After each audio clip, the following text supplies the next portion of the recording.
sou estudante de Psicologia da Universidade Federal do Delta do Parnaíba, e o título do meu trabalho é o impacto da pandemia da Covid-19 nas finanças do casal.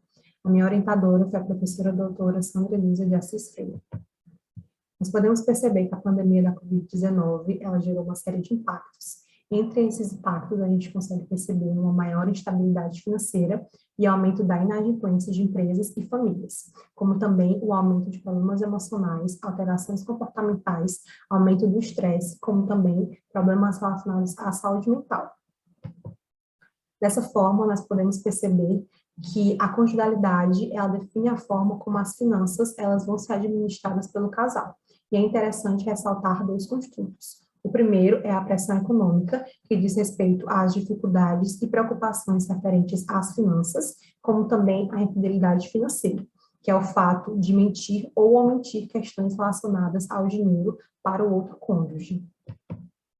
Dessa forma, nós podemos justificar o nosso trabalho através da importância de verificar se a Covid-19 ocasionou conflitos na conjugalidade por conta das finanças, como também verificar se a Covid teve implicações em aspectos da conjugalidade. Dessa forma, o objetivo geral desse trabalho é averiguar em que medida a pandemia da Covid-19 impactou nas finanças dos indivíduos que se encontram em um relacionamento amoroso, como também em relação aos objetivos específicos, verificar se a Covid-19 impactou no aumento dos conflitos devido a problemas com as finanças e identificar se a pandemia interferiu no diálogo dos casais referente ao orçamento doméstico. Dessa forma, participaram do presente estudo 150 pessoas que estavam em um relacionamento amoroso do sexo masculino e feminino com idade a partir dos 18 anos. A maioria dos participantes residia na região Nordeste, era do gênero feminino, com média de idade de 32 anos.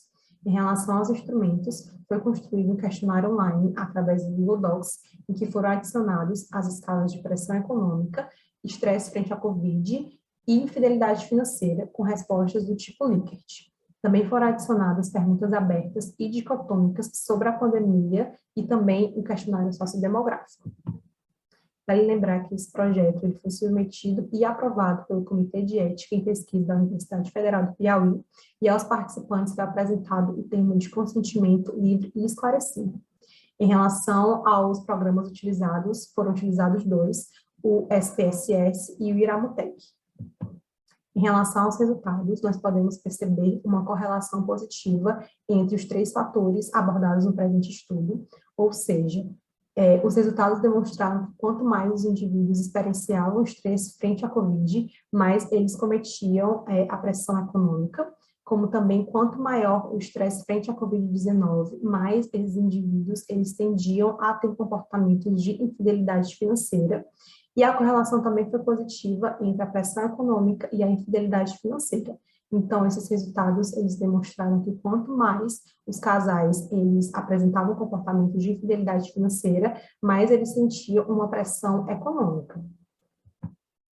Em relação à análise do Iramutec, foram geradas 4 classes, e a partir dessa classe nós podemos inferir que provavelmente esses casais, anteriormente à pandemia, eles não brigavam em relação às finanças, e durante a pandemia houve um aumento das discussões relacionadas ao dinheiro, e consequentemente, após a pandemia, essas brigas, elas se tornaram mais presentes. Então, provavelmente, esses casais que responderam a essas perguntas, eles tenderam a se preocupar e a discutir mais em relação aos gastos e ao pagamento de contas após a pandemia. Dessa forma, nós podemos considerar o presente estudo como inovador, porque não existem muitos estudos acerca da temática, como também desafiador, porque ainda é um tabu falar sobre questões financeiras hoje na nossa sociedade.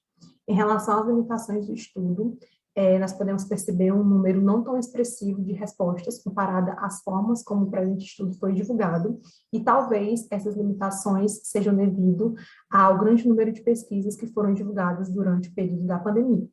Em relação às possibilidades para estudos futuros podem levar em consideração a importância da educação financeira, como também buscar um número maior de respostas, especialmente do sexo masculino. Nós agradecemos o apoio do PIBIC, da Universidade Federal do Delta do Parnaíba. Aqui estão as referências e muito obrigada.